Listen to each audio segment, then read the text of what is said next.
Women, Money, and Ownership.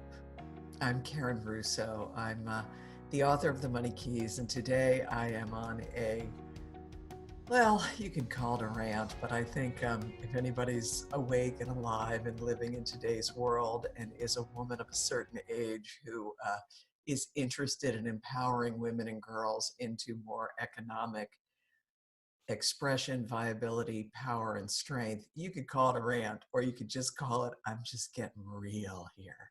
So I've got my, Bold Women mug, my morning beverage, and it's March 2020, and I got a few things to say about the journey that women in particular take around our economic agency and power. And the theme of this conversation is the difference between overcoming it and owning it.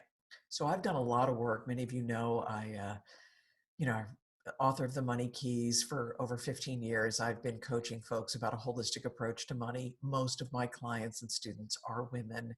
I was featured in Think and Grow Rich for Women, and it was interesting. Sharon Lechter asked me to write a chapter.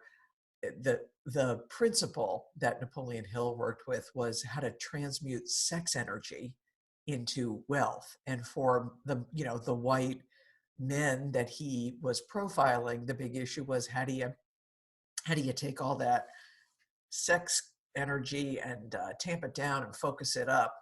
And what I discovered for women is, like, how do you flame the energy, the light, the libido, the desire, the longing? How do you not stuff it down, but how do you flame it up so that it can be in service of what women mostly really want to do? And I'm going to assume that if you're listening to this, you can choose wherever you are on the gender spectrum or the orientation expression. What you don't have to agree with me. So whatever your take is and experience is, I honor you. Is for many, one of the big issues is, I've got a gift or a contribution or a difference that I know I'm here to make. How do I understand and experience financial fuel so that I can make the difference I'm here to make and make, share, give, circulate money while I do it? So there was also a time when, and this was about 3, 4, 5 years ago, I was very interested in how masculine and feminine energies, both of which are powerful and all beings have opportunities to express them, how do those energies show up in our wealth building, our money making? And one of the things that I found really interesting is that even along the way, I think there was something in my wanting to bring that teaching to women that had a bit of the overcoming energy in it. Like, how do you overcome the problem that women can't or don't access their masculine energy enough? And in many ways, that can be problematic. For example, masculine wealth creation energy is about single focus, it's about clarity and action, it's wisdom, it's intelligence, it's powerful. And without it, particularly women will feel frantic, kind of exhausted. And there was a time when I would teach and really try to encourage women to overcome their hesitancy to engage in masculine energy.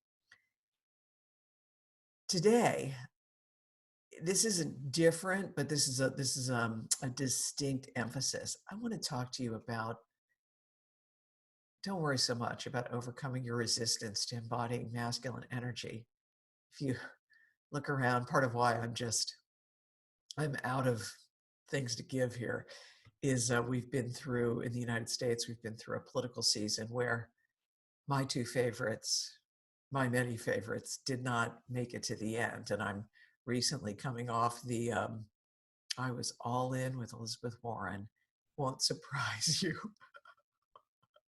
I'm basically her archetypical supporter. Uh,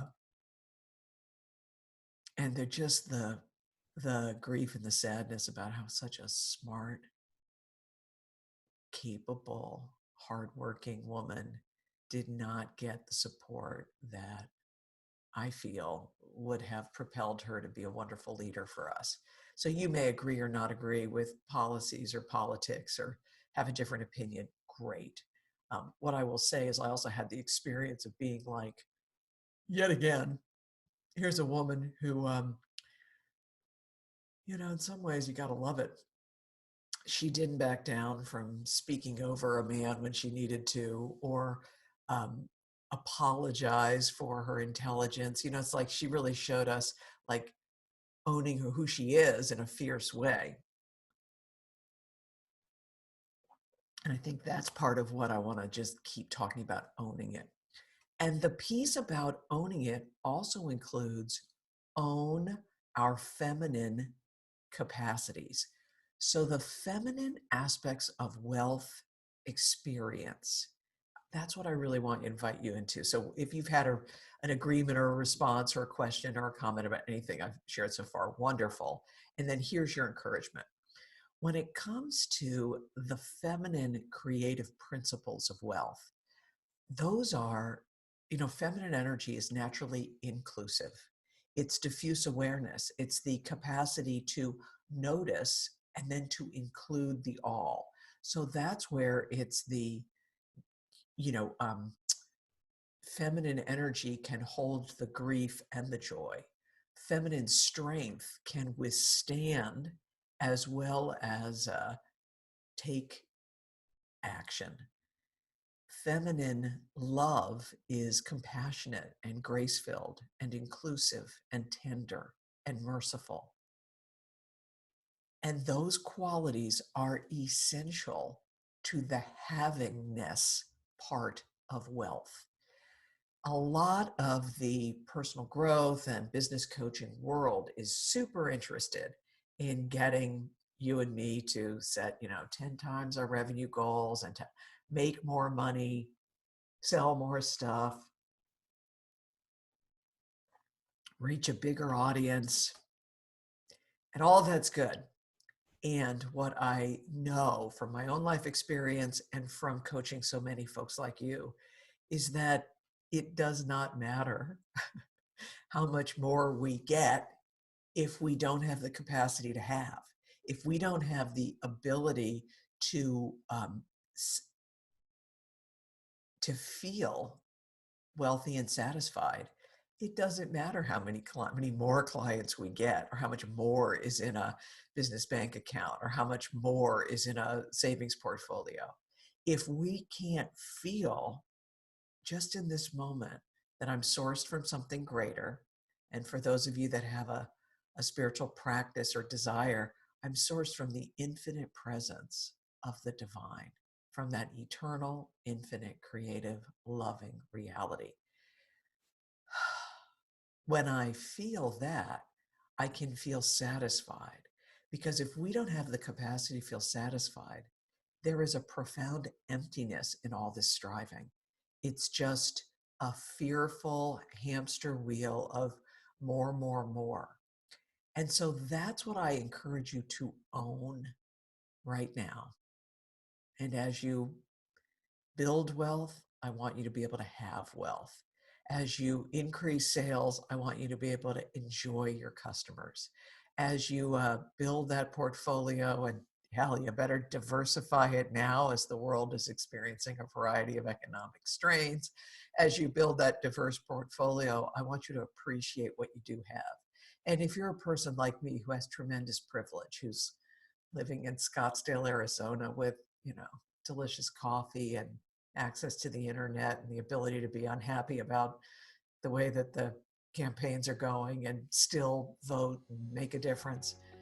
If you're a person of privilege and means and having, I invite you to just own your capacity to appreciate it and enjoy it. When a woman is satisfied, present, appreciative, there's a power and a beauty, an attraction, and a wholeness there. And that is wealthy. So I love and appreciate each one of you. Peace and blessings, everybody.